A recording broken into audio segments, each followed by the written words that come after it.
brasileiro ele quer trabalhar com carteira assinada. 70% dos trabalhadores informais gostariam de ter carteira assinada. Não conseguem por causa da reforma trabalhista, né? Mais uma coisa, a Zena Latifi falou que as reformas estruturais estão mudando, realmente a vida do brasileiro estão para pior, né? Você montou, inclusive, Débora, um monte aí de gráficos para a gente ilustrar essa situação, né? Exatamente. Eu estive no Em Detalhes, inclusive, na semana passada, e eu falei um pouco sobre o mercado de trabalho e os desafios que a gente tem no mercado de trabalho brasileiro de uma forma geral. E um dos desafios grandes que a gente tem aqui é justamente esse de lidar com a informalidade, de lidar ali com postos de trabalho que sejam criados com qualidade. E muito disso vem da reforma trabalhista, porque a reforma trabalhista ela não só ali precarizou essas relações de trabalho, então trouxe ali um trabalho realmente mais precarizado, teve ali em 2017 também, agora faz 7 anos da reforma trabalhista. Até por isso a gente está vendo esses reflexos. E a Zena Latifi tinha razão, né? Estão causando reflexos realmente negativos aí, como eu falei, governo neoliberal é tão bom que só dá efeito quando acaba, mas esse efeito perdurou aí, porque essa reforma ainda está aí em operação, né? E muito dos reflexos dela também. Tem toda a questão também da terceirização, da possibilidade de terceirizar ali a atividade principal, tudo isso trouxe um mercado de trabalho mais precário, mais difícil de você ter uma negociação positiva, mais difícil também da gente ter rendas maiores e muita gente quer sair dessa informalidade. Então a gente trouxe um raio-x dessa informalidade para vocês, desses trabalhadores que querem ter carteira assinada. Então 7 em cada 10, trabalhadores informais gostariam de ter carteira assinada aqui no Brasil. E muito isso vem desse reflexo de toda essa reforma, que nem criou novos empregos como era prometido, né, e nem trouxe ali redução das desigualdades. Pelo contrário, aprofundou essas desigualdades e eu acho que isso está muito em linha também com o que foi falado ontem, ali na aula do professor Bresser. Mas muita gente ouviu lá minha fala, que foi recortada Em Detalhes, e falou que não tinha dados. Aí eu trouxe o quê? Dados da FGV. Então vamos trazer aí os dados para a gente discutir com vocês. Aqui a gente tem o raio-x mesmo, um painel de como é que esses trabalhadores, né? Como é que estão as condições desses trabalhadores. E a gente vê aqui, a maioria dos informais é o homem negro. Então aqui a gente já vê, né, um recorte por cor, né, da situação, das desigualdades, principalmente do mercado informal. 38% dos informais têm entre 45 e 65 anos e 66% são homens. 54,5% se declaram pretos e pardos. Então aqui a gente vê, né, que a informalidade ela está ali bem presente entre os homens negros, mas as mulheres também, né? A gente não pode esquecer a mulher negra, que também tem ali grande participação no mercado informal. Sempre que saem esses dados, a gente tem essa grande parcela da população nessa informalidade. A insegurança financeira é maior para os trabalhadores. Então, trabalhadores ali autônomos, informais, pensando aí nessa categoria, tem mais insegurança financeira. Enquanto apenas 45 deles conseguem prever a renda para o próximo semestre, esse percentual chega a 67,5% entre funcionários de carteira assinada. Então, poucos, né, menos que a metade dos trabalhadores informais e autônomos aqui do Brasil conseguem prever a renda para o próximo semestre, conseguem saber ali se vão ter renda suficiente ou não.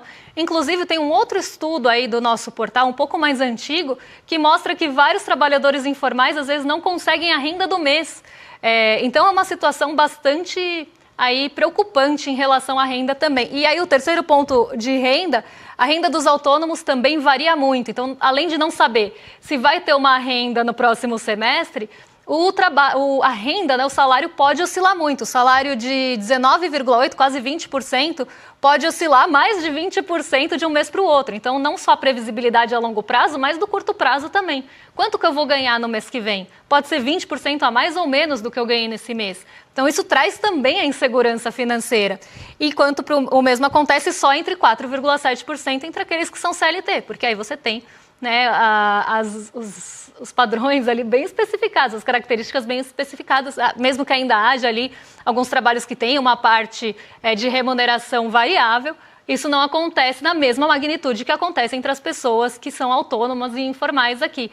Então a gente tem esse retrato que é o que explica muito dessa característica dos brasileiros quererem a CLT. né, não é à toa, eles estão se vendo ali num mercado imprevisível, que eles não sabem se vão ter salário no próximo mês ou não, se eles não sabem que vão ter salário no próximo semestre ou não, e com um recorte bem específico também, se a gente pegar gênero e cor.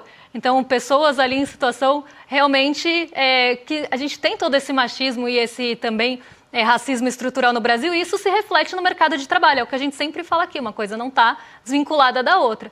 Embora aqui os homens sejam a maior parte, a gente não pode esquecer mesmo que as mulheres têm uma grande participação também. Uma coisa que me chama muita atenção nesses dados é a idade avançada, eu falo assim porque já é uma pessoa que teoricamente deveria estar com uma carreira profissional mais estruturada, mas de 45 a 65 anos aí, se é a grande maioria das pessoas que estão nessa situação, né? Se a gente for pensar, era para as pessoas mais jovens estar nessa situação de informalidade. O que aconteceu com a reforma trabalhista é que primeira coisa, ela fechou a porta para as pessoas mais jovens, porque agora ela consegue pegar pessoas mais experientes, que não vai precisar de ensinar tanto para essas pessoas que estão desesperadas porque elas precisam de renda, a gente precisa pagar conta, todo mundo precisa pagar conta, então está pegando pessoas mais velhas para cumprir cargos que normalmente antes eram os mais jovens que pegavam esses cargos, que atuavam nesses cargos. Daí o que você vê? Você vê um desemprego de quase 30% entre as pessoas mais jovens de até 18 anos e de mais de 20% entre as pessoas que têm até 24 anos. Então, fechou-se a porta para a juventude, precarizou ainda mais a situação de uma parcela bem específica, né? Não é à toa que são pessoas negras. Então é mão de obra aí que eles acham que é barato, então você vai lá, você tirou o jovem e colocou o negro de 45 a 65 anos aí nessa condição de fragilidade, numa época de vida que não era para ele estar com essa condição de fragilidade, porque a lógica é quanto mais você fica velho, mais você avança no mercado de trabalho, mais segurança e mais condições aí trabalhistas você consegue, mas o que eles conseguiram com essa reforma trabalhista foi justamente isso. Isso aí é um absurdo, né? E por a gente ver como que a qualidade do emprego ainda está muito longe do que a gente via aí em 2012, 2013. A gente fala que o desemprego está recorde, mas a qualidade não está nem próxima ainda. Culpa de quê? Da reforma trabalhista, né? Exatamente. Até que, né, indo na linha do que o André falou, 65 anos, a pessoa já deveria estar prestes a se aposentar, mas a reforma da Previdência também dificulta, e muitas dessas pessoas informais não conseguem. A gente até trouxe um recorte de um outro estudo há algumas semanas, que mostra ali que as pessoas não conseguem contribuir com a Seguridade, com a Previdência. Então, na escolha ali, né, do que ela vai contribuir, ela vai deixar, se ela precisar comer ou contribuir com a Previdência, ela vai deixar a Previdência de lado. Então, é realmente uma precarização geral. E aí, André falou, né, da mão de obra sendo substituída por essa mão de obra que, por um racismo estrutural, acaba sendo vista como uma mão de obra mais barata. Me lembrou saudosa Elza Soares. Mas vamos seguir aí, que a gente tem mais dados dessa pesquisa para passar para vocês. Vamos ver aí o próximo gráfico, que é que autônomos ganham menos, né? Então, até um salário mínimo, 44% dos autônomos ganham aí até um salário mínimo, uma participação bem grande, né? Então não é aquela coisa também, então vamos ter mais, vamos conseguir gerar mais postos de trabalho, que era uma das ali propostas da reforma trabalhista, e as pessoas vão ter mais autonomia, vão ter mais liberdade, vão ganhar mais aí. Se a gente pega aqui, né, a gente está falando de 85% ganhando entre 1 e 3 salários mínimos, né? Então aqui também reflexos de desigualdade.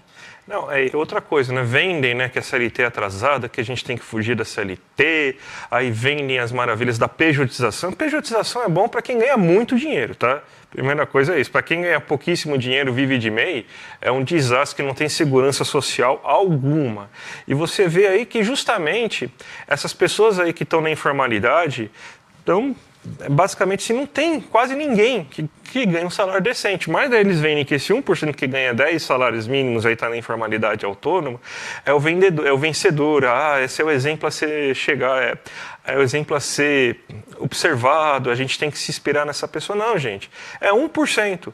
A base da pirâmide, 85% aí, está ganhando até 3 salários mínimos. Então, também se criou-se essa ideologia toda tosca, toda toda errada aí para tentar convencer você de que CLT não é bom, mas a gente consegue observar quem é CLT tem salários melhores, tem segurança social, inclusive quando você está com problemas, e tem salários melhores, né, Débora? Exatamente. Aí até, né, quem defende esse tipo de posicionamento deve estar aqui, né, nesse 1% que ganha até mais de 10 salários mínimos, que é uma porcentagem, inclusive, da população aí muito pequena. Mas vamos seguir, porque a gente tem mais recortes para trazer para vocês, né, recortes aí por renda e por cor do desejo de ser CLT, porque 7 ali em cada 10 brasileiros querem ser CLT, mas isso, se a gente pega recortes diferentes, a gente vê que não é de forma uniforme, ficou muito ruim, né? Mas não é uniforme. Então, a média geral entre os autônomos é 67,7, que são esses 7 em 10, se a gente arredondar para 70% aí. Então, a média geral é essa, só que alguns outros recortes estão acima, inclusive, dessa média, principalmente quem ganha até um salário mínimo, entre as pessoas, né, que ganham até um salário mínimo e são autônomas, 75,6% gostariam de estar no emprego formal. Entre 1 e 3, 70%. Acima de 3 salários, 56%, ainda mais da metade. Então, aqui nem considera aquelas pessoas que ganham mais, que ganham ali mais de 10 salários mínimos, mas ganham mais aí de 10 salários. Isso está no estudo completo, mas tem essa divisão realmente por renda e por cor, porque se a gente pega também por cor, pretos e pardos, 68% gostariam de estar no mercado formal.